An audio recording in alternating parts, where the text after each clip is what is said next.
Rolling. Oh yeah, 3 pre-rolls today, starting with our sponsor, Hims. You're confident in the office, at the dinner table, even on the dance floor. But can you keep it going when you get back to the bedroom? With Hims, get access to medications to ensure your erectile dysfunction gets treated. Start your free online visit today at hims.com/JRVP. That's HIMS.com/JRVP for your personalized ED treatment options. hims.com/JRVP. Restrictions apply. See website for details and important safety information.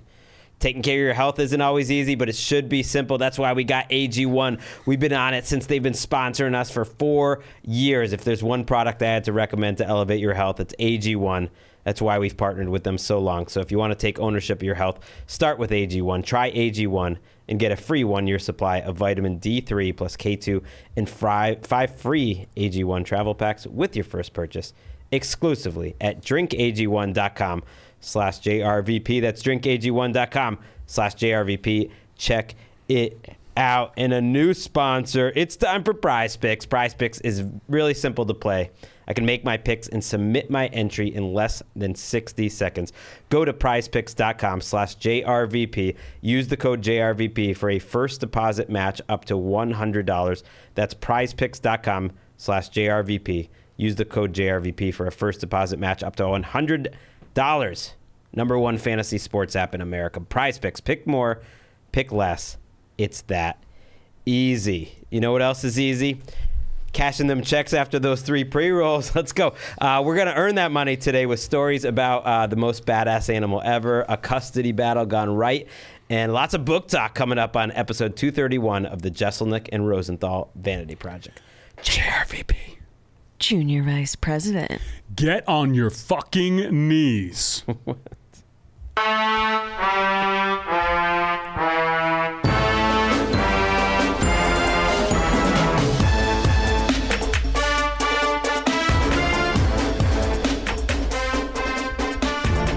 You always start with a famous quote from a movie or something, but instead you chose something that happened right before the show. That's right.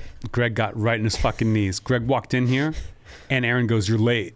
And Greg goes, "So?" And Aaron goes, "So get in your fucking knees." And now the podcast has started late because Greg took so long. Aaron, I think you're drunk with power. I think it's a little much. I think you could be taken down by a movement. I ran into a JRVP listener that works with me. Shout out to Drake at the NFL.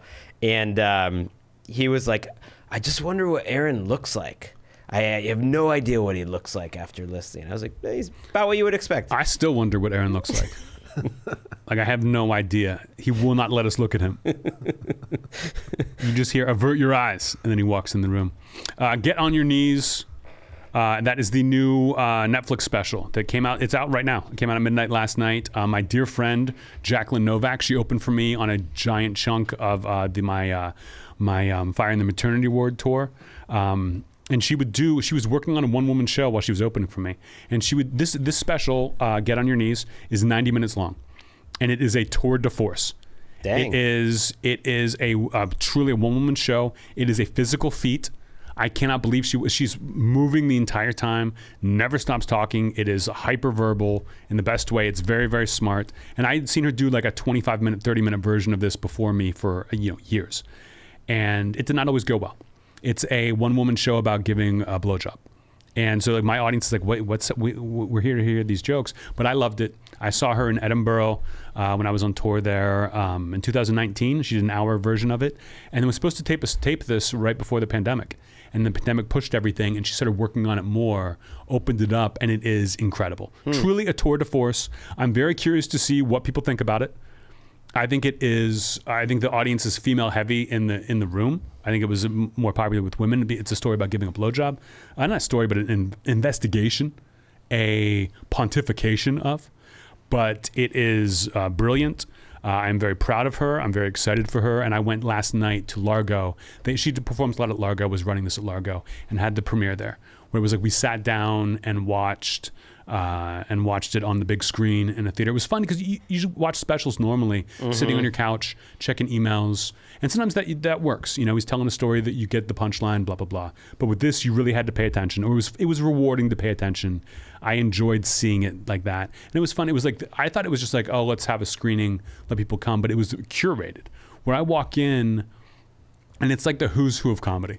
It's I'm sitting there talking to Chris Rock, Nick Kroll, Joe Mandy, Jenny Slate's there. But they're just sitting in the crowd. And they just came to like kind of just be a part of, like, Largo invited people, Jacqueline invited people, Natasha Lyonne directed the special.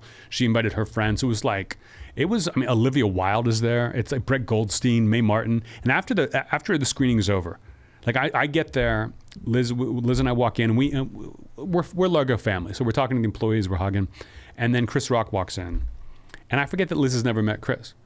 So Chris walks in, he's looking around, and he sees me. He's like, oh, Anthony. Walks over, and we're talking, and introduce him to Liz. He's very charming, very nice with Liz. And then we talk for maybe like 15 minutes, and we go take our seats. And Liz is like, why can't you just enjoy, like, being out in public? And I'm like, what do you mean? She's like, Chris Rock was having a great time talking to you, and you were trying so hard to get away from him. You just wanted to go. And I'm like, I just don't like being out talking to anyone. I love Chris Rock. I enjoyed talking to him. But yes, the whole time I was kind of like, we should take our seats. We should take our seats. And she's like, why are you like that? And then after the thing was over, she's like, look, oh my God, that's Andy Richter. Oh my God, I'm like, we're leaving.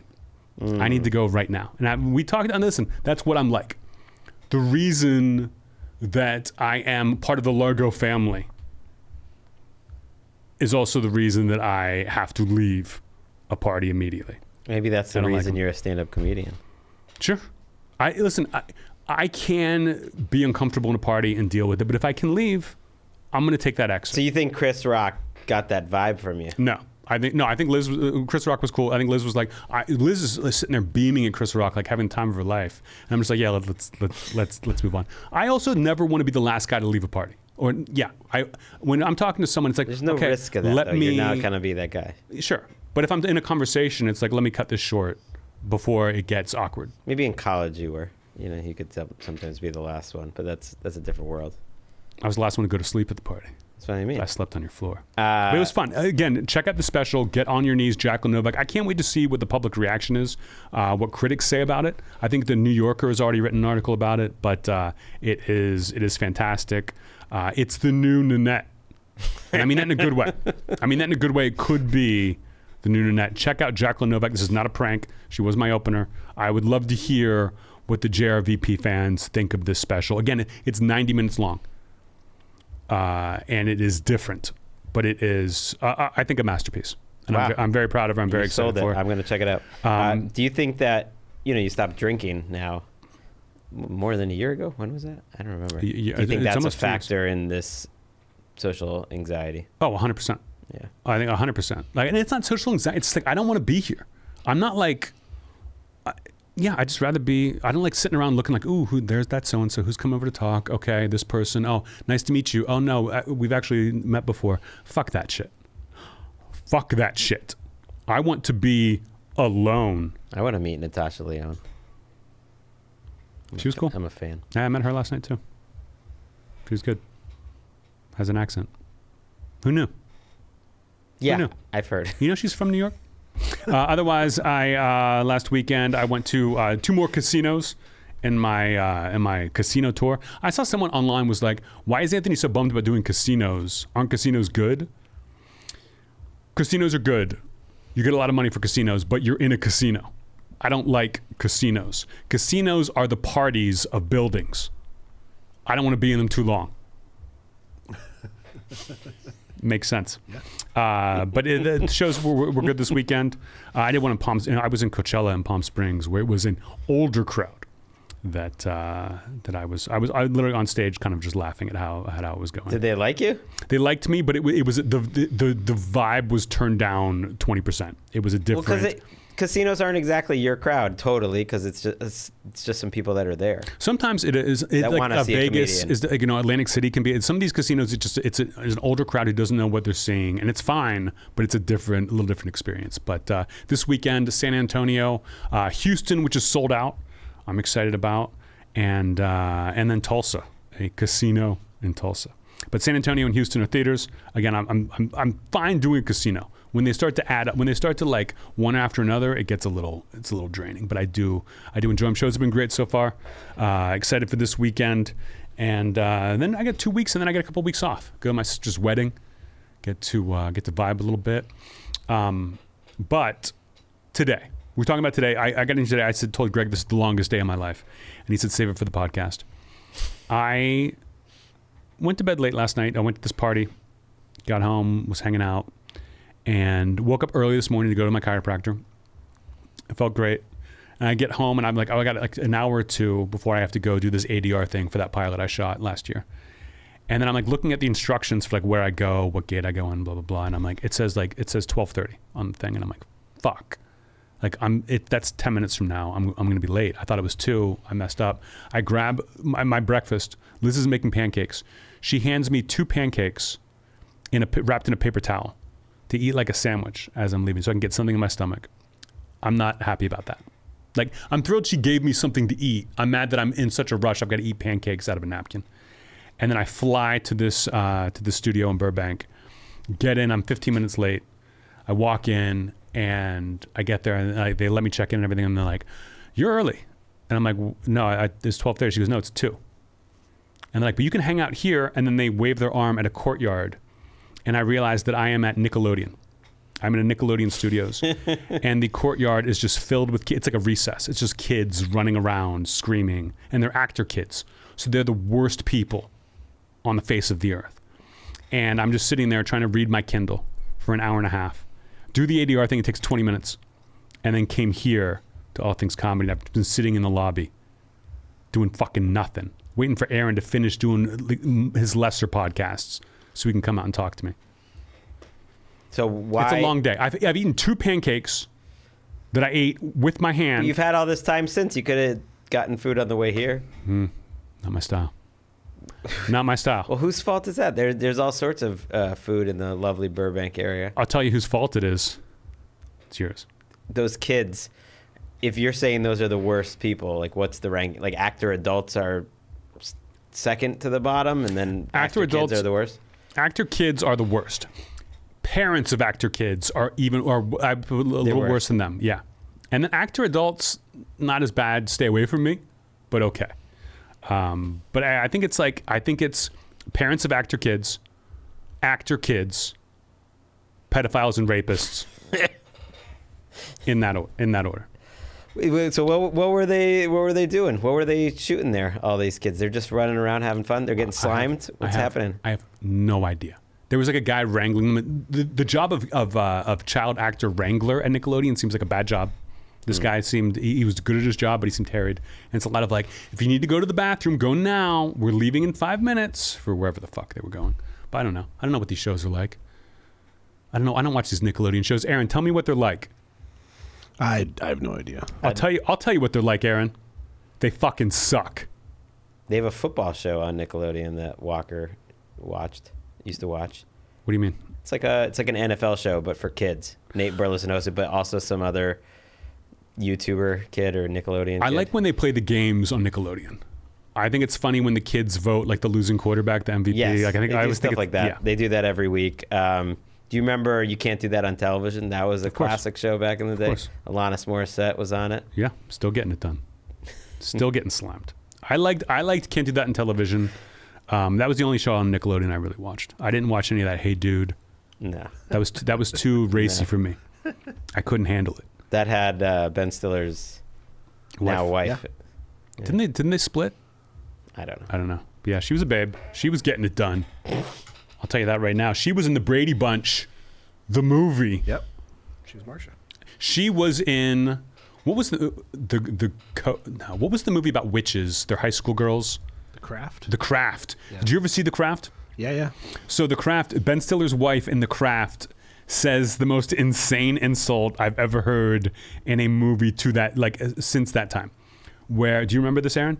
The black woman in the Coven. What was it called again? It's Christine Taylor, by the way. We gotta, she is worthy of a full name. Her name. The black woman in The Craft walks into the locker room after diving practice, and Ben Stiller's wife, Brady Bunch girl, Christine Taylor. hey dude girl. Hey dude girl is like being mean to her. And she goes, why? What's your problem? Why are you being mean to me? And she goes, because I don't like Negroids.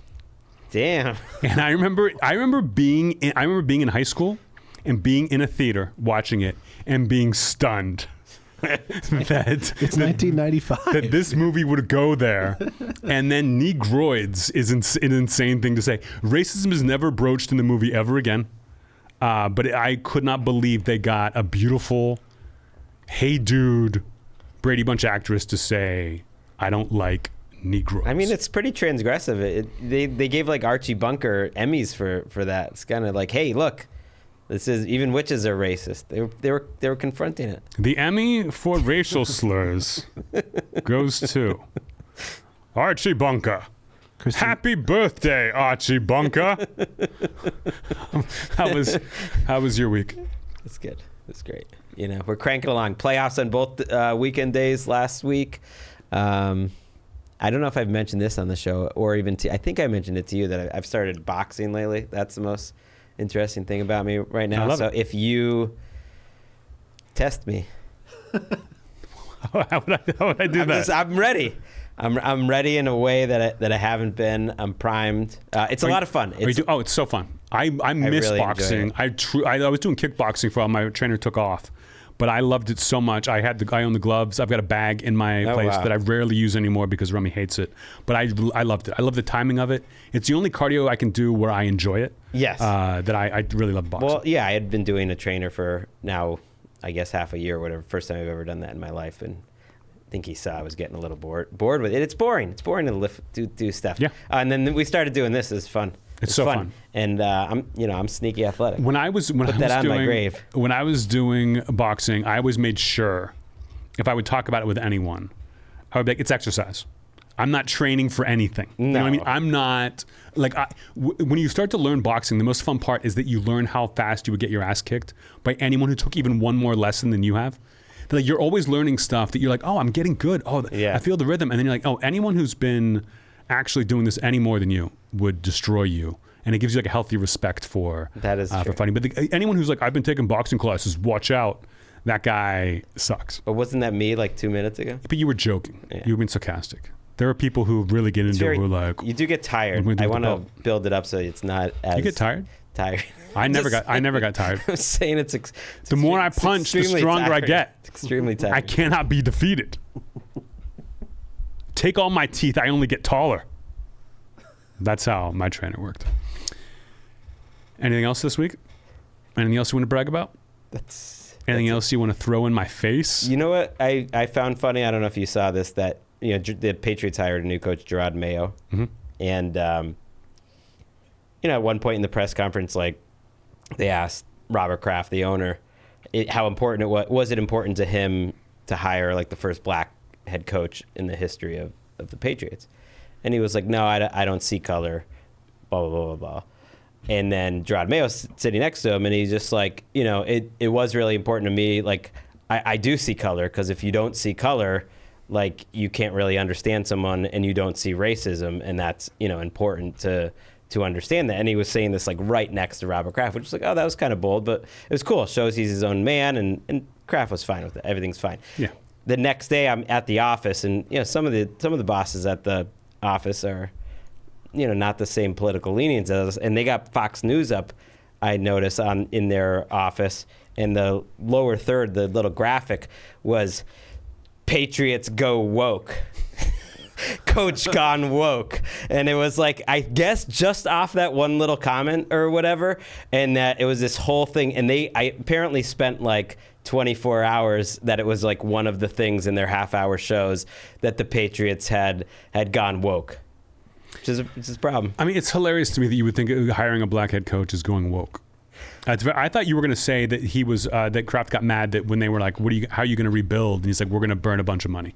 We're gonna spend a lot of money. I thought that was it. Or when he was like, why do you think you're the man to take the Patriots back to the top? And he was like, well, I've never gotten a hand job from a masseuse. I was surprised how cool Kraft was with that.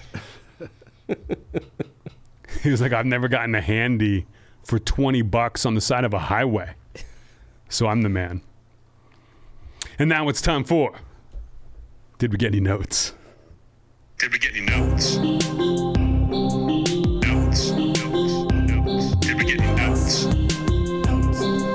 Notes. Did we get any notes?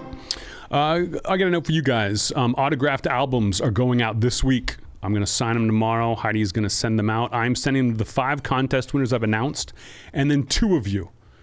Two people who were in the batch of late ones that I was like, it doesn't count.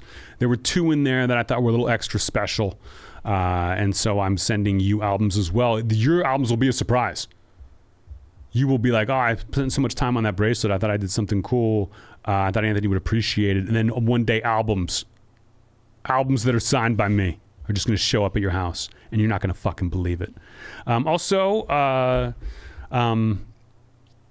In a couple months, later on this year, I am going on an international tour. I believe it is going to be July, August, September. I will be going around the world. I will be going to Europe. I will be going to Australia. I will be going everywhere I can go. And my agent, we were talking to Burke the other day. He was naming places I was very, very excited about going. What? Like I might be doing India. You know, I might be doing some Asian countries I've never been to before, like places I might end this being on every continent except for Antarctica as a performer, which is crazy. So I'm going to be gone. We've got some options. I could take equipment with me and then record on the road at different hours and send and do that with Greg. That's probably not going to be a thing that's on the table for long. It's not that hard. It's not hard, but it's like I'm excited about the tour. If I'm like on the other side of the world, am I going to be like, hey, let me wake up at 4 a.m. to put up to find out how the fucking Ethernet works to try to get this going? I don't want to do that. You're basically describing what I've done, multiple times for the Jeselnik and Rosenthal Vanity project. JRVP. Junior Vice President. Yes, but this is your job with other things, so it's just like you just plug this into that. You know what I mean? This is like, I've already taped the special. I just want to go and enjoy going around the world, performing around the world. I'm not going to be thinking about the podcast. I could quit the podcast, leave for the tour, come back, and not regret it. I would be like, oh yeah, I quit that thing that I was barely tolerating in the first place. The point of all this is, if you have any ideas for what we could do to bank some episodes, like, hey, we'd love to hear this from you guys. We'd love to hear this from you guys. If you were going to bank episodes, we'd love to hear special episodes. We'd love to hear an episode dedicated to this, episode dedicated to that. We can try to do that for you. Or we might just take a couple months off. We're going to talk to All Things Comedy. I thought I'd throw it out to you guys in case there's something, we get into, I wouldn't call it a rut, but we get into a pattern with the JRVP. And I think maybe the audience who listens to us every week or watches us every week gets to, has some notes, has some ideas that now I am entertaining notes. So did we get any notes? We're gonna. And that was, did we get any notes? Did we get any notes? Notes. Did we get any notes? Notes. Did we get any notes? Now it's time to take it down to a little place that is always going to all 7 continents to perform. It's Email Corner. Email corner. Emails are a thing. Email corner. It's email corner. Is that a new song, Aaron? Nope. No. Is that a new Email Corner song? Nope. Same one. Sounds different. Sounds like a completely different tune. Different words? Nope. Remix? Nope. That's strange. Guys, emails are a fucking thing. Read the first one, Greg. I mean, maybe it just sounds different because you're dressed up as a blue boy today. Matching blue hat, blue sweatshirt. I don't know. I just wanted people to check out the YouTube. Why are you looking at me? I look good. Yeah. I look good. Yeah. Color coordinated? Yeah. Yes. Who picked out the hat? Me. Who picked out the sweatshirt? Liz. If I stood up, my jeans, they're blue. Blue boy. One positive, if you ever did shows while If I ripped my sleeves off right now, if I took my sleeves off, yeah, my arms are blue. the week would be entertain. The week would be different. You'd have new things to talk about in India from the week. What if we just do like one? What if we get all the You're advertisers like, to I'm so agree? sick. I've been shitting for like 2 weeks. It'd be great. Aaron, is that racist? Maybe. That's one demerit. Aaron, mark it down. Mark it down a demerit for Greg. Mark it down. If it's racist, it's sort of on us as white people. Half the people I know that have gone to India, they just have problems. They don't plan it well. They don't plan it well. Maybe you know too many racist people. But when I go down to India, I'm not going to shit once. If I got to take some pills, I'm going to take the pills. No one's shitting.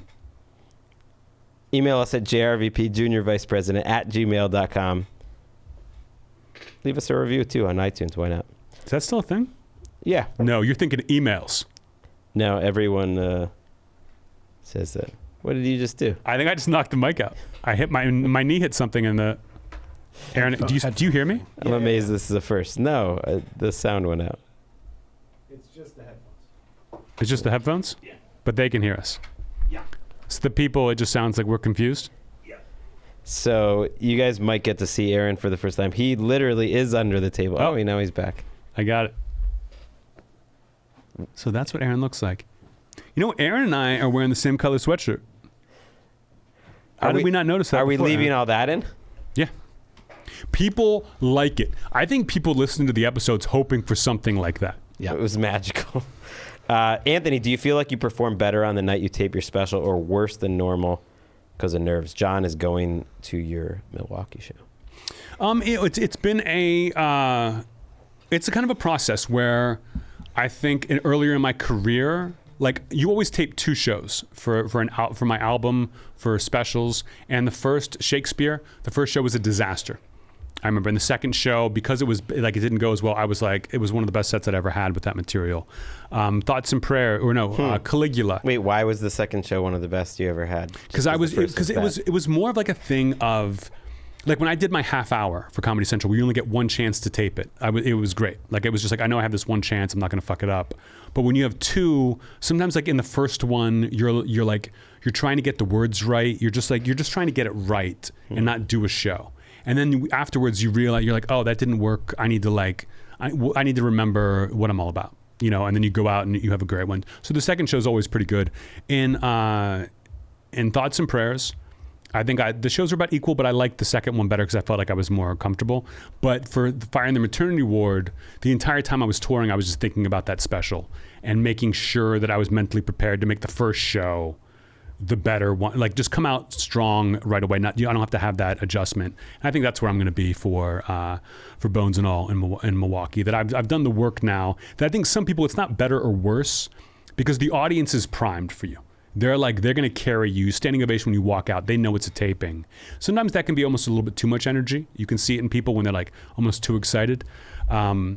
That it's just not the best show. I remember Norm Macdonald, one of his specials, he was like, I thought it was the worst show of the whole tour. Like we just taped one and it happened to be the thing, which is a crazy way to promote your special, for sure. It's very Norm Macdonald. But no, I think that now you've adjusted, but the level and just your own mental acuity. So I don't know if it's going to be I don't know if it'll be better, but I'm sure it'll be a great night in Milwaukee. Both those shows. I feel like it's one of those things that the average fan would not be able to tell the difference too much of like a good show and an sometimes you show. can be a little tight because you're like thinking about the TV set and you're not thinking about just the show in front of you, and that, so you want a little of both. But if you're too much thinking about the show in front of you, then it's a bad special. So you're trying to figure it out. But this will be my 4th special, my 5th hour, that I'm prepared and ready to go. Our second question is a suggestion for Anthony and Greg. I noticed the longtime owner of Book Soup in Hollywood, the bookstore, is retiring. Got me thinking who would be a good replacement. An outsider thought, Greg and Anthony. As a bookstore owner myself, I know there's no money in it. The return on investment is mostly nothing. But beside the wildly unrealistic nature of all, it's great. Would you ever imagine working together in an ownership situation like that? Do you think your clashing styles and concerns would threaten the friendship? If so, how do you imagine the working relationship to function? Would Anthony roll in once a month and move everything to his liking, while Greg is the day-to-day caretaker? Or maybe Anthony surprises us, abandons comedy for the joys of digging into publisher catalogs and hosting author events. Brad Johnson, former Buccaneers Super Super Bowl winning quarterback is the name of this bookstore owner. In East Bay Booksellers. Give him some pop in Oakland. Check out East Bay Booksellers. Yeah, if you're in Oakland, check out East Bay Booksellers. I love this question. I love Book Soup. I did not know that guy was retiring. This is the first time hearing about it. That guy was great. That guy once gave me a book for free. He was not just a bookstore owner. He curated like out of print books and brought them back into print. Like really cool. He had some French, some French novels that were translated that I really loved. And I bought a couple of them. And I was like, hey, I don't see the third one in the series here. Like if I'm going to buy these, are you going to get the third one, or is that? And the guy was like, oh, like, and didn't realize I was talking to dinner, and he was like, oh, you like that? And I was like, here's the. I haven't put it on the shelf yet, but here, take this copy. Like I love that you came into the store and or into the books I had. That he was more than just a bookstore owner. That bookstore was great. I almost worked there when I first moved here, but it would have been seasonal, so I went to Borders. So it's a bummer. Love that place. I would love to own a bookstore. I think about it all the time. About that would be my retirement plan, is owning a bookstore, posting up somewhere, buying a building, and I want to sit at the desk like a librarian. And I want no one to come in the store. I want no one to ever buy anything. I want I just want to be left alone and sit there and smell my books. Let me smell my books. So if Greg and I want to get involved, I think we could work very well together. Sure. I'm not going to be precious about what the sections look like. I just want to I want to get this book in. I want to put this book on the shelf, facing out so people want to get it. And I want to sit there in my sweater and be left alone. Yeah, but who's going to do the actual nuts of it? You're getting the books from the publishers and all the day-to-day financial stuff. That's me. That's you, buddy. Yeah. I think you'd be good at it. Sure. And we could hire someone to do it. You just be involved. You would take the boxes out of the truck, cut the boxes open, and then put the books on the shelf. I would love it. I mean, would you enjoy owning a bookstore? Yes, I've often thought about that. I mean, I don't know about owning, but just working at one, or I would be the one who would execute what you said one day, just off the top of your head, and then when you came back in, you'd be like, "Why are we doing this?" And be like, "Because you said so 5 days ago," and you were like, "Oh yeah." So okay, you would let's not do that. You would Amelia Bedelia me. You would just take everything I said literally. I'd be like, Greg, this is important today, the bookstore, you got to draw me a bath. And he'd be like, okay. And I'm like, did you draw me a bath? And he'd be like, yeah, here it is. And you would hold up a drawing of a bath. And I'd be like, Greg, that's not what I meant. Where are the books? No, Drown the books. I think we would make it a family affair. Emeka would be involved. Mm-hmm. Ellis would certainly be involved. I Absolutely. think she's the future owner of it, certainly working the manga section and whatever else is going on. We could do live podcasts there.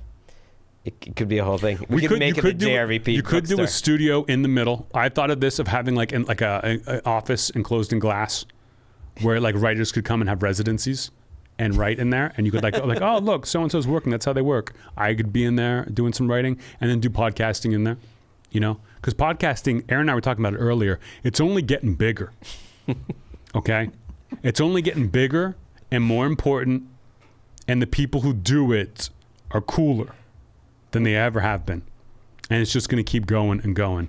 I hope so, because that's my real retirement plan, unless we get this bookstore thing going. Bookstores seem expensive to buy, so I'm going to need you to provide the capital. No, I once did research into this of what it takes to open a bookstore. Because this is a lot of people, this is their dream, and it's what goes wrong, what happens. And if you own the building, 99% of your problems are gone. If you own the building, if you are renting, that's when things can get, you have ups and downs. Yeah. But I like to buy a building. You have a bar section. You've got let's say it's a giant building. Half of it, is bookstore. A third of it is bathrooms. 1/3 of it is porn. And then 1/3 of it. No, I went. And then 1/3 of it is a coffee shop with a little stage. We could have open mics. So that's half and then 3/3. It's a huge bookstore. It doesn't sound like a place I would want my daughter working at, with the whole porn section. That's why we'll have a rope. We'll have a rope. It would be great. For my... Isn't manga... No. No? I mean, in theory, it could be. There's some racy ones, but it's like anything has... Is there one that's more porny, that's not manga, that's called something else? I don't know. Hentai is And hentai's thing is it's sexy. exclusively porny. Yeah. Okay, okay, that was my question. Thank you, Aaron. Yeah. Thank you for your expertise. Aaron would On be the at the matter. bookstore too. He would just be like, come see Aaron. That would be a separate door. People would pay to go. Okay, Aaron, we want you to hang out in our bookstore wearing nothing but a trench coat. You are not allowed to sit down. How much do you charge? Per hour or salary? Let's say salary. Oof. $250K? Done. See you Monday, bro. I think we'd be good partners together. I think we could do it. Maybe one day. Listen, if JRVP, It's because I'm a good partner. I can manage you. That's the key to the situation. I am unmanageable. Ask my manager.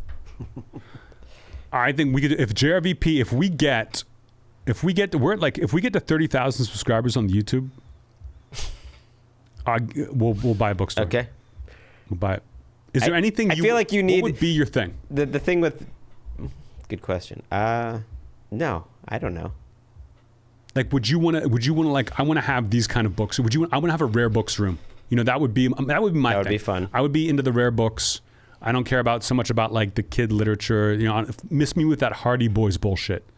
Hey, Aaron, take your Nancy Drew and drive her down to Hentai Town and have some fun, because she's not hanging out in our bookstore.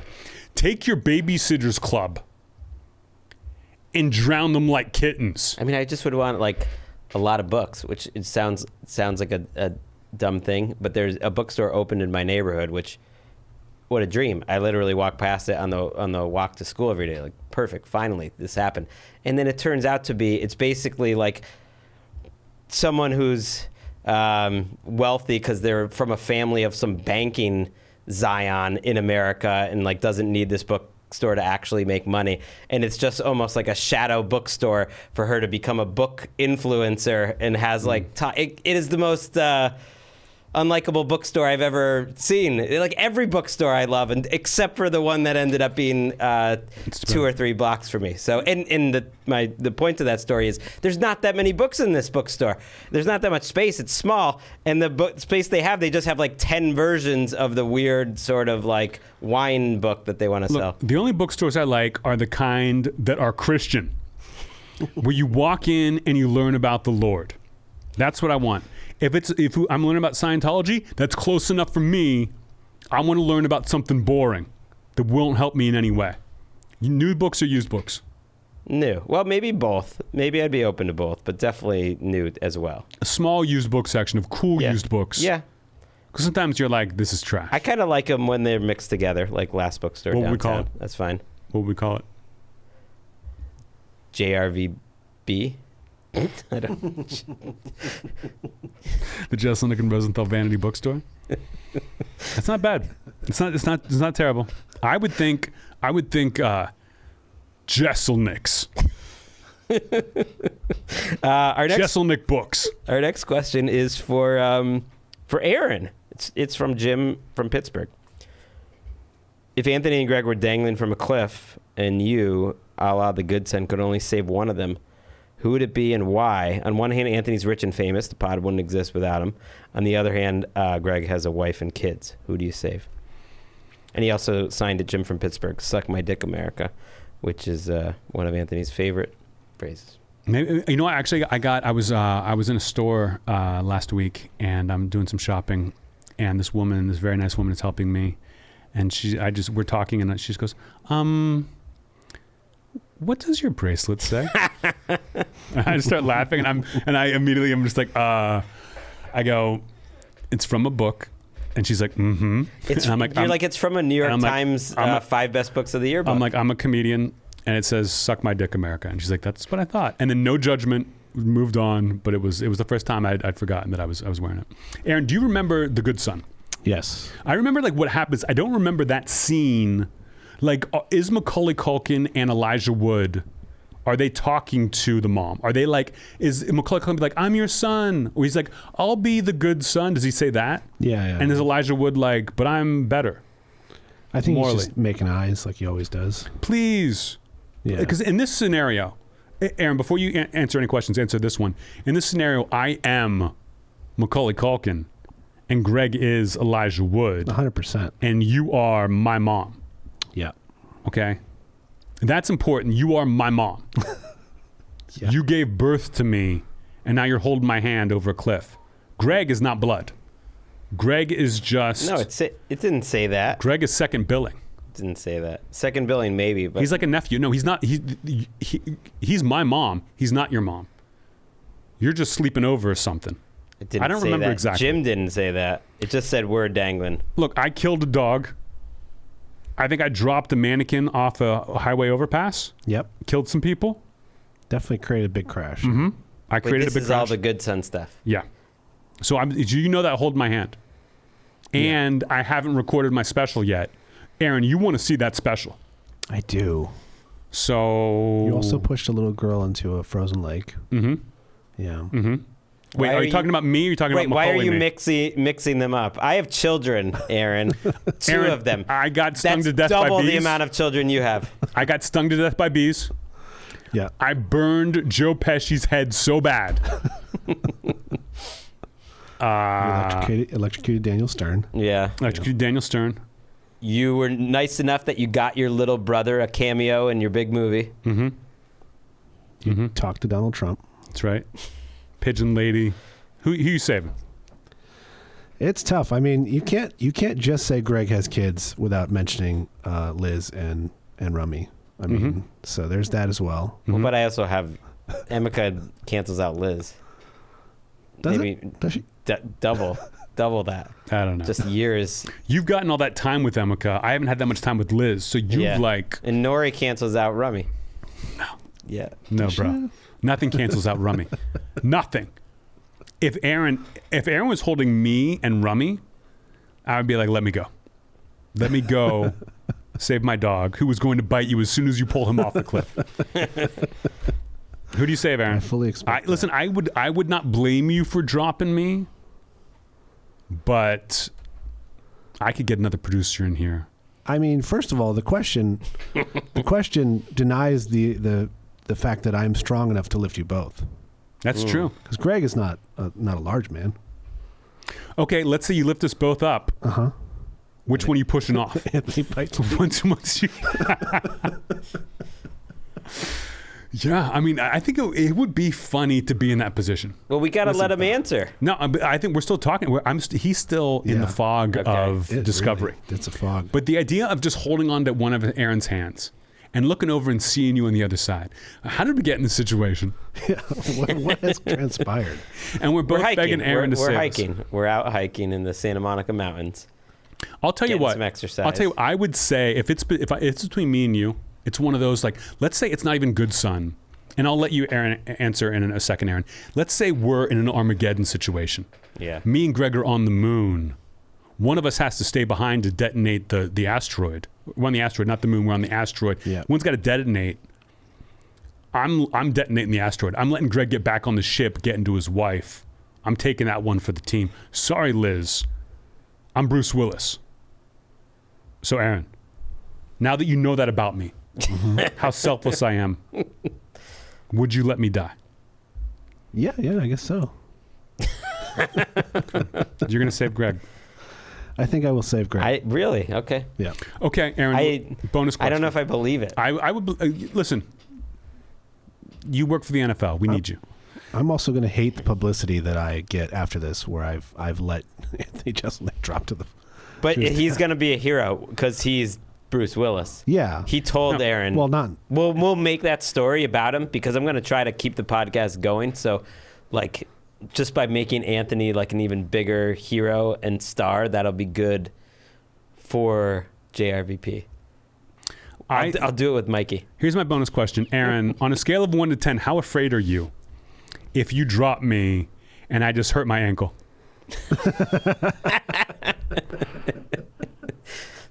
Well, Because I think that's how the good son was originally going to end. Is that she drops him and he's just kind of like, ow, hey, we got school tomorrow. And she's like, I'm a bad mom. But yeah, that would be bad. Which ending do you like better What? of The Good Son? dropping Macaulay Culkin to his death, or I like he hurts his ankle. It's kind of a. I like he kind of rolls it, and he's just like, I was just acting out. Why are you being so weird? Elijah Wood's not going to be in that many movies after Lord of the Rings. Macaulay Culkin's going to have a renaissance. He's got a star. He's got a brother with an Emmy. Elijah Wood couldn't do that in a million years. I'd like to see him try. Where's Elijah Wood's brother? James Woods? No. Everyone thinks that, but it's not true. Our last question, we've had a lot. Another big book one. Michael Wilcox asks, he's a high school English teacher working on his curriculum for next year. This is his first year. Books were picked for him. Next year, he gets to pick the books. As you can imagine, sharing the love of reading with high schoolers is exhausting. I want to pick some books they'll actually want to read, as well as something I can teach from. Any suggestions? I would like to think... my first instinct is to say like less than zero. Give them something, but that's I think it's too fucked up for high schoolers. They would be into it.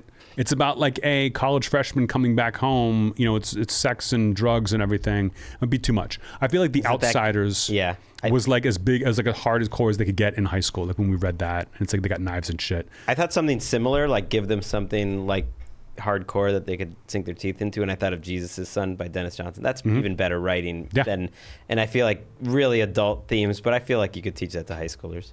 You could. You'd have to be like, hey, don't do drugs, but this book is okay. I think that would be easier to take than less than zero. I think you could try maybe Play It As It Lays, little Joan Didion. Get in there. I think that the writing is beautiful, and it's like it's not so explicitly edgy. I've still never read it. It's a beautiful book. There is an abortion, I think. What else? What else would be?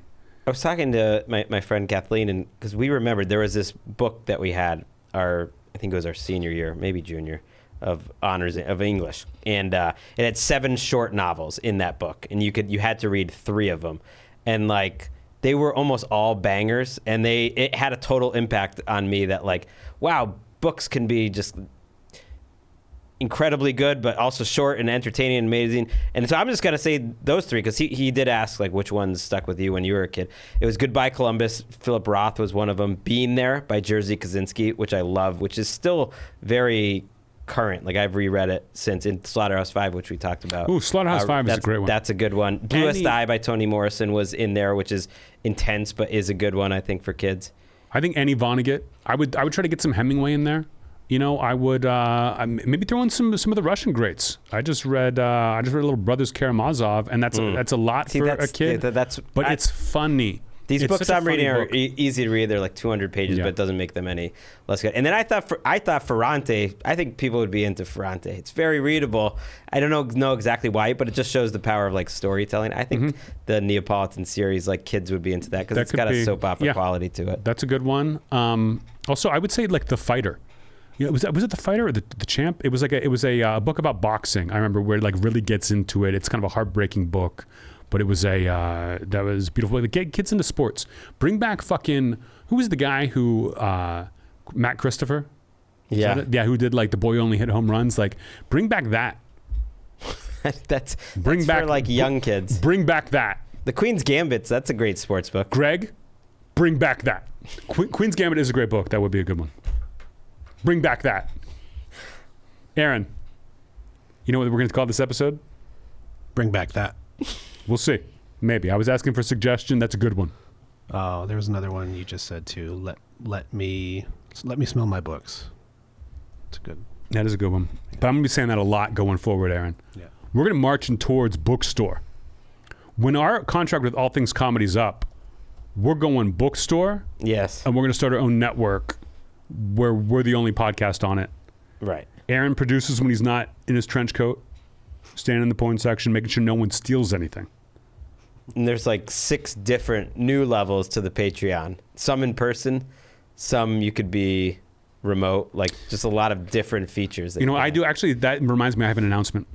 I remember a couple weeks ago, I had said, maybe a couple months ago now, I had said my special was going to Netflix, and then I had to walk that back, that there were some other bidders, some other interested suitors involved. I flirted with putting it on a website where my fans pay money for it, and they can only see it for a couple of weeks on there, and they have to pay the money or they never get to see it. And then after those couple of weeks are over, I put it on YouTube. I thought about doing that, but I am going back to Netflix. Oh, wow. Yeah, it ended up going like, when you read The Alchemist, it's like you go all around the world to find out what you were looking for was actually right there at home. It's like that. Yeah, if what you were looking for was even probably a better deal than you had to begin with, I'm guessing. Yeah. It's a different deal than it was before. Thank you to the other people who got it up. I'm excited to be at Netflix. I'm excited to keep everything under one roof. Did you just thank like one of the biggest corporations in the world by saying thank you to the people that bid me up? Mm-hmm. Yeah. You think like that corporation's listening? They're like, I appreciate that. I guarantee Jeff Bezos is listening right now. When my agent told me, I was like, great, very happy about this. Break the news to Bezos. Break the news to Musk. I thought I'd put it on X, but I couldn't charge my fans that way. Got to charge the fans something. Got to get as much money from your fans as you can. Doesn't matter. You got to get it. So yeah, it will be on Netflix. Hopefully in the fall. I'm shooting for October after the touring is done, but everyone will be excited. But again, I was very close to making all of you pay a lot of money for it. And the Patreon made me think of that. Mm. But congrats. I didn't know it was all wrapped up. Well, you would know, Greg, if you were looking at the Patreon. People who are, if you're listening to this episode right now, if you were on the Patreon, you would have already heard it. Greg would know about Netflix. Aaron, where am I doing my special? Netflix. Yeah. And how'd you find out? Patreon. That's right. Aaron, what's the title of this episode this week? Let me smell my books. Bring back that. I changed it on the Patreon. I thought it was bring that back. Bring back that. Bring back that. Yeah. Yeah. Bring that back is just something normal. Bring back that is very funny and smart, and not a lot of people are doing that. And that was Email Corner. And that was Email Corner. Diamonds around the world unite. That's a new version of that song, right? Nope. Sounds completely different. Did the new instruments? Nope. New speakers? Maybe your headphones are working today instead of last week. I'll tell you what, though. I want to bring back that. And now it's time for Ad copy. It is ad copy. The big game is right around the corner. Prize Picks is the easiest and most exciting way to turn every game-changing moment into 100 times your money. With as little as 4 correct picks, you can turn $10 into $1,000. This expires after the Super Bowl. I'll be there at the Super Bowl. I'm excited. Where's it this year? It's in Las Vegas. Walker and Emeka are going to be going. So we almost have found out. What's Ellis doing? She's going to stay here. She doesn't want to go. Well, I can only get 2 tickets. She went to the one in Los Angeles. She didn't want to go to just sit in the hotel room. I don't blame her. Prize Picks. Here's what it is. It's America's #1 fantasy sports app with over 3 million members. It's for daily fantasy. It's demon time on Prize Picks. You can now win up to 100 times your money with as little as 4 correct picks. You can turn $10 into $1,000. And I was like, what is this demon time? I looked. It's basically you're picking a player and you're saying whether they're going to get more or they're going to get less than a certain amount of stats on a given day. And the demon ones, they just juice it up a little bit. Like the line changes. Prize Picks even offers injury insurance. I like this, so that your entries stay in play even if one of your players gets injured. So for football or basketball games, if you have a player who exits the game in the first half, does not return in the second, that player projection, it won't count against you. The rest of your entry stays live. It's very simple to play. You basically make a couple picks, you submit your entry. It takes about 60 seconds, less. Quick withdrawals, easy gameplay. If you kind of don't get it, Anthony's going to explain it to you by telling you what his prize picks are this week. I tell you what, I learned by doing. So I got on the app, and this weekend I'm going with Jared Goff. Why are you laughing about Jared Goff? I love Goff. I'm going with Jared Goff over 260.5 passing yards, and I'm going Lamar Jackson to score a rushing touchdown. It's as simple if as those that. Hit, I'm winning. It's simple as that. You just nail 2 of those. You could make it 2. You could make it 5. You can make it different sports. As many as you want. You can combine it. You could do a Jared Goff one and a LeBron James one. Make a LA special. Jared Goff used to be in LA. Whatever you want. You could make Sidney Crosby. But I like that. I like that Goff move. Big passing day. Lamar to get the touchdown. PrizePicks now also offers Apple Pay for quick and easy deposits into your account this football season. You go to prizepicks.com/JRVP. Use the code JRVP. You get a first deposit match up to $100. That's prizepicks.com/JRVP. Use the code JRVP for a first deposit match up to $100. PrizePicks. Pick more, pick less. It is that easy. Excited that Hims is back in our life because Him's never left my life. I want to have better sex, but erectile dysfunction is getting in the way.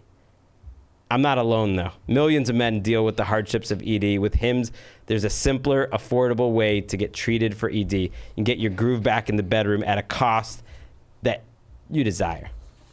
I was talking about Aaron with this before the show. I came in this today, and Aaron goes, Anthony, do you want to have better sex? And I was like, with who? And Aaron, what'd you say? Towards Milwaukee. I gave you an out. Give you a good out. Look, the process is simple. It's 100% online. You don't have to do uncomfortable doctor visits. Provides clinically proven generic alternatives to Viagra and Cialis, up to 95% cheaper. Options as low as $2 per dose. You don't need insurance. You pay one low price for your treatments, online visits, the shipments, and the messaging. Hims has hundreds of thousands of trusted subscribers. So if ED is getting you down, it's time to change that. Start your free online visit today at hims.com/JRVP. Yes, Anthony? You don't have to have a problem to enjoy a solution. That's what I'll say about Hims. Deep.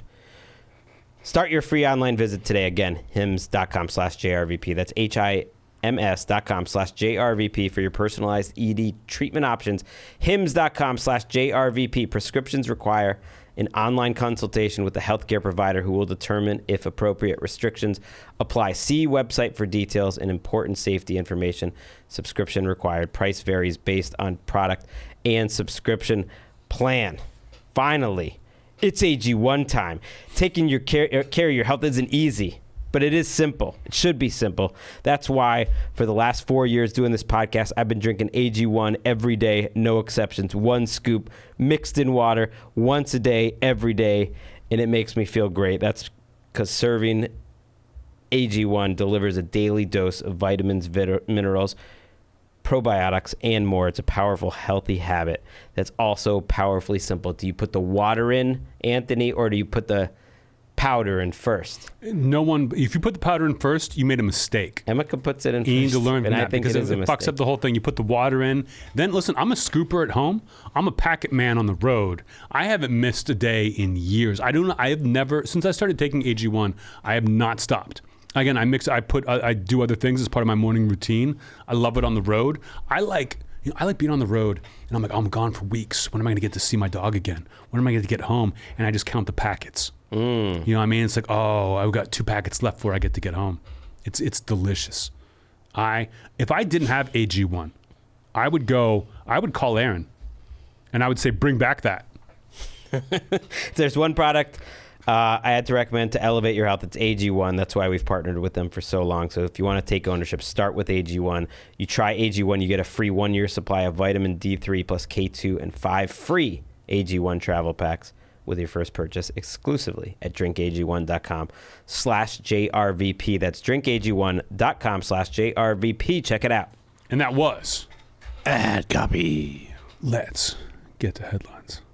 Let's get the headlines. Let's get the headlines. Let's get the headlines. That's a new one. What's the new one? You told me we had new songs and that I would be able to guess. And I keep guessing and you keep telling me it's not. Nope. All right. It sounded new. I agree. Thank you. hearing it for the first That's time. all I needed.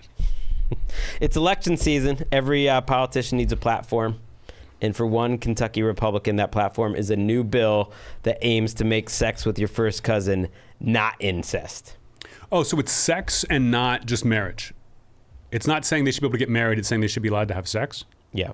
Okay. I love this. Even. Sexual relations. Like, from a scientific point of view, in the small reading I did of this article, this is like a week old, they're like, doctors are like, hey, it's not a problem. They used to be like, Wait, really? If your cousins, they're like, your kids will be okay. It's not a big deal. I don't understand politically why, like, who is like, yeah, I want to vote for this guy. Like, why do you want to be the face of this bill? Let's look at the face of this bill, by the way. We have a picture of Nick Wilson. And you're a big Survivor fan. I don't know if you know this. This guy was on Survivor about 5 years ago, and he parlayed that into some Kentucky General Assembly legislature job, Nick Wilson. So this is the guy who's into it. I've never seen. I saw the first season of Survivor. Maybe the second half I thought you got of it. super into Survivor. No. What are you, Big Brother? Maybe his Big Brother. Yeah, Right. Survivor. Survivor's not my thing. My bad. But okay, he was good on it. His cousin must be so hot. Imagine if your cousin started trying to pass a law to make it legal to have sex with your cousin. How would that change your relationship? I mean, it's the nicest compliment you could ever receive. You wake up in the morning and you're just like, I changed the law. I'm so hot. But my thing is that I'd be a little weirded out. Listen, I don't know how you have sex. I know how Aaron has sex, but I don't know how you have sex. But when I have sex, if I'm not breaking the law just a little bit, I can't finish. I've got to be doing something illegal. Maybe I'm just like ripping the tag off the mattress at the end. You know, that can get me going. That can get me over the edge. But I like it to be something that's like against the law. And if cousin sex is legal, Yeah. then what's the point of a family reunion? What's the point of getting together if everything is permitted? Yeah, you got to change. You got to bump it up to like aunt sex or something. Why is he doing this? He claims it was just a typo, that it was like a mistake, which to me is hilarious. No one believes him. I don't know. Like, he just was like, we were like re-editing all the different parts of this bill, and by mistake we took out the cousin part of it, and people don't believe him. I don't know. I mean, I either one seems likely. It's just, it's insane to say we need to make this legal. And if cousins are having sex, do they ever get arrested? Do they ever get arrested? Like, no. The cops aren't going to break down your door to be like, hey, your cousin's having sex, unless, of course, you're black. But with this, I think it's okay. I remember I read like an Ann Flanders. What are those things where you write in for advice? Yeah. And I think it was maybe the sex, Dear Abby. I think it was a sex one, and they were like, hey, we're cousins. We're like first cousins, and we're like totally in love, and we live together, and are as a couple completely, but our families don't know. Like, would we ever be able to live like? And they were like, enjoy your lives. You're not hurting anyone, but you can never tell anyone. Never tell anyone that you're cousins, or else your lives are over. Well, your family will know. They just don't tell the family. It's like, no, they stay off, and they just don't. They see them at different things. But it's like, yeah, it's okay, but you can't tell anyone, because people are going to be like so disgusted that they don't want to reelect you to Kentucky Congress. Aaron, what do you think? I think this is crazy. It's crazy that it's illegal, or it's crazy that they're trying to make it legal? That they're trying. I think he has, after getting some bad pub, including from like former Survivor contestants who hate this guy, which is funny to me, who got on him about this. He's withdrawn this part of the bill, and again, claims it was a typo. I don't know. I like a congressman getting embarrassed, and that doesn't happen often in Kentucky.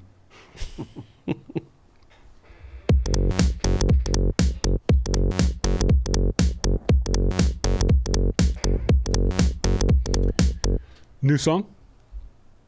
No. Bring back that. Scientists have finally answered the question I've been searching for my whole life. According to new research at IFL Science, masturbating at least 21 times a month is recommended to cut down on the risk of prostate cancers. So we were looking for what's the right number. What's the healthy number? It's 21. 21 times in 31 days. Okay, because I would think, let's forget about February. All right, let's just say a 20. There's 10 days you are allowed to not masturbate. Because like if you go over to, is 21 the magic number? Where if you do 22, prostate cancer? I don't think it's Price is Right rules, but you raise a good point. I need to research that more. Like, Aaron, how you doing here? I'm well below this. Okay. Yeah. Okay, Greg, how are you? I mean, we don't need to. I feel like we've already discussed this on this show once, and it was upsetting to people close to me. I don't remember any of this, but I will say, It was like 4 years ago. bring back that. Yeah. I don't know. 21, I mean, I don't know. And so it's masturbating or it's like orgasming? Orgasms. Okay. So if you can get it done the way God intended. Yeah. Masturbating. Yeah, with your cousin. Anal sex with your cousin. Then that works too. I think it's more just the amount of orgasms. Okay. Yeah, I think I'm good, but I worry about, you know how I worry about? Aaron. No. I was trying to think of someone's name. The guy in Lord of the Rings. Yeah, Elijah Wood. How's he doing? If you're a listener and you see Elijah Wood, help him out. Research published in the European Urology Science Journal or something suggests that doing so could reduce the risk of prostate cancer by up to a third. Healthy diet, exercise, everything else also helps too. But I mean, that's pretty significant.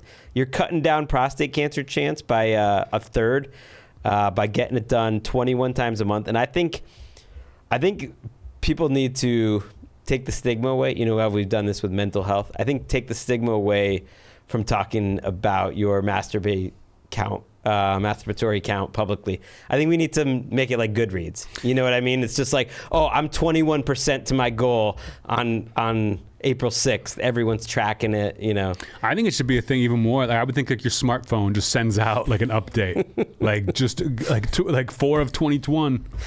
Only on the 4th, I'm going to get there. Like, I think that you could give it like stars, 1 to 5 stars each time you put it on the app or whatever. Well, they have like No Nut November. Yes. We should do like No Nut November, where you have to masturbate all the time. 21 times. Yeah, like watch buzzes that you need to stand up, that sort of thing. Yeah. If you ain't bleeding, you better be feeding the masturbation meter.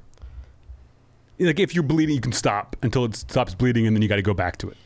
Is what I'm saying.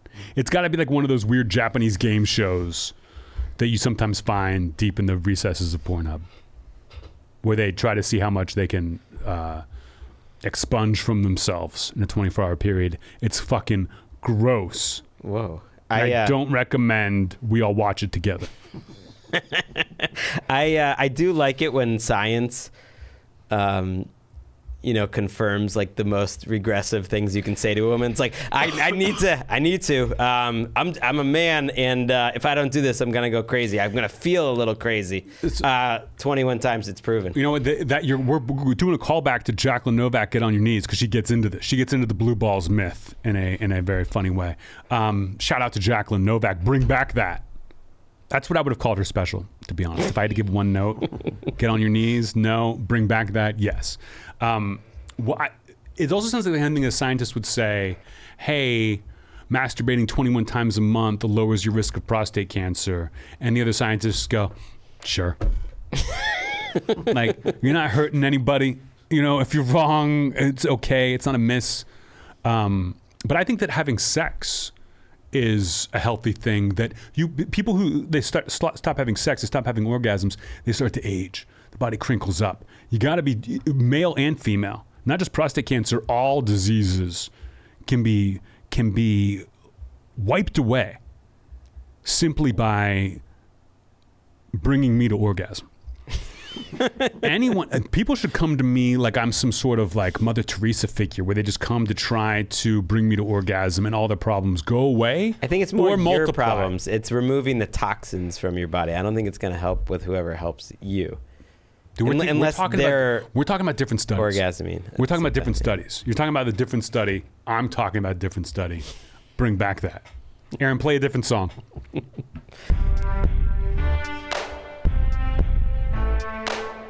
The show is meaty, I just noticed. And We've been going short lately. And then I was like, you know what? I like an hour show. I like an hour, 10 minutes. But remember we used to do longer episodes? Bring back that. I think we are. Scientists in Australia have discovered that a tiny marsupial, famed for its 14-hour sex sessions ending in death for males of the species, also cannibalizes its fallen comrades. So 14-hour sex session, the male dies, and then they eat the male. So it's just one male in this orgy, or it's a bunch of males and all the males die? No. Or if the males die, then they get eaten. I think the males know they're gonna. I don't know if they know they're gonna die. I mean, they're like little rats, basically. They look like them. You can put a picture up. They're cute. They're very aware they're walking towards their death. Listen, they just want to fuck, have babies, and die. They don't care about that. So they're like, happy to die. They're competing. Look at this guy. Go to the Patreon. Look at this little guy. If you watch the YouTube, you can see the little guy. If you go to Patreon, you can see its dick. It's so they're so hardcore. They call it suicidal reproduction, and the sessions are very long, and the end result is grave. Because the females, they're only fertile for like a very short amount of time. And so the males all compete with each other and they try to like out-buck each other basically. And then they die. So the women who are just fertile for this little time, they're like taking turns with the different guys. And then they die because it's just so tiring, I guess. And then once they're dead, the new discovery is that the other ones, especially the males, just fucking eat that guy because they need the energy because they're so tired from fucking for 14 hours. It's pretty crazy. Sounds like a Friday night at Tulane. Sounds pretty normal. Listen, I'm okay with this. Are you okay with this? I'm totally fine with it. Aaron, you cool with this one? Yeah. I'm okay with it because the worst one to me will remain forever. The praying mantis ripping the head off of the male after having sex. When you hear that as a kid, you're like, that's fucked up. Yeah. They should stop doing that. You want to talk about laws? Where's that law? Don't do that. So if they die during an orgy, that's okay. As long as their heads aren't being torn off the second they achieve orgasm, then I'm all right with it. Yeah, I think it's afterwards, and it's saying all of the marsupials, they eat a lot in the lead up to the orgies. So it's like in the build up to the orgies, you're actually often eating the fallen soldiers of the last orgy, which is it's hair of the dog, bro. Hair of the dog. Did you know there's a word for suicidal reproduction, and that's a badass word, semelparity. I mean, if you can get some semelparity in. That's what that means? Because I would never guess. If you were like, hey, do you want to go out for some sample parody? I'd be like, sure. What is that? What does that mean? And like, what means you fuck till you die? It means you fuck till you die. I guess it's the test. I was like, why do they die though? But it's the testosterone and stress levels in the body, like shuts down their immune system and internal bleeding and livers. And it's a little. Those are little creatures. They're not made to fuck. No, they're not like me and you, Greg. No, and that there's a lot of eating of, their young and whatnot throughout the animal kingdom. Chimpanzees, lions, fish, they all kill off babies that aren't theirs. Wild hamsters eat their young. Hippos do it. Animals, you got to get it together. You got to get it together for the kids. They need you. You're letting them down.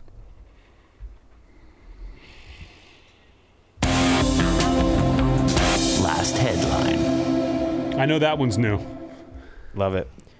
Custody battles are usually sad and traumatic, but one Florida couple added some spice to the mix by making a literal battle, a game of keep away with their 1-year-old, where a man threw his 1-year-old child out of a window from a second floor to someone below in an effort to keep the baby away from his mother, who was trying to come get him. Okay, I did not read the story. It's very, I just saw the headline. It's very sitcom-y. I assumed it was like, I want him. No, I want him. Well, no one can have him, and just tossed him out the window. The fact that someone was waiting below. It was his sister, they found out in the end, or at least someone who got into his sister's car and then drove away. So it's probably his sister. That's okay. You're not throwing a kid out a window. You're dropped out a window to someone. The kid escaped, was stolen out of a window. But it's a second floor. You throw something out a window, I'm thinking it's hitting the ground. I'm thinking it's gone. He dropped it to the sister. And when I saw this, I assumed it was a fight. I want the kid, and then just chuck out the window. And I assumed the woman did it. No, just based on psychology. The dad's stealing the kid to make it safe. He wants to be with his sister and the kid. That's understandable. Okay? But I thought the woman would be like, I'm crazy. My baby can't live. If I can't have my baby, no one's going to have my baby. Cut the baby in half sort of thing. You know? This is why, you gotta link, you gotta click. Read your Bible. Sometimes. Learn about King Solomon if you want to come to me about custody battles. Cut the baby in half. The woman who's like, sure, that sounds fair. That's not the mom. The woman who's like, don't cut the baby in half. Let me have the baby. Let the other woman have the baby. I'd rather the baby be alive and in one piece. Cut the baby in half, but cut it at the waist. So you can still have a baby. It's stupid. The only reason they got caught was the dad was heard from onlookers. You know, they were in like an apartment building and other people saw it, and he was heard yelling, "Catch the kid!" and to the sister, and people then, you know, understood what was happening. So these two weren't married. I don't know. She had a baby. He was like, I want the baby. We're not together. I got to get the baby from you. Went to her house. Was like, let me hold the baby. I'm going to go in this room, and then dropped it to the... There was like a custody battle between the parents. They were about 20 years old. And yeah, people witnessed him taking the child and throwing him out of the second story window to someone waiting below, saying, "Catch the kid." And I think the mom was in the apartment with them at the time, trying to go take their kid. And instead he had another plan and a getaway car. And it worked. How badass is the mom? If it's easier to drop the baby out a window and hope that your sister catches, then just like shove past the mom. She's gonna notice that baby's gone. You know, like do a little Heisman move and you're gone. I'm not mad at the dad. She's like Thurwar in your book. I was.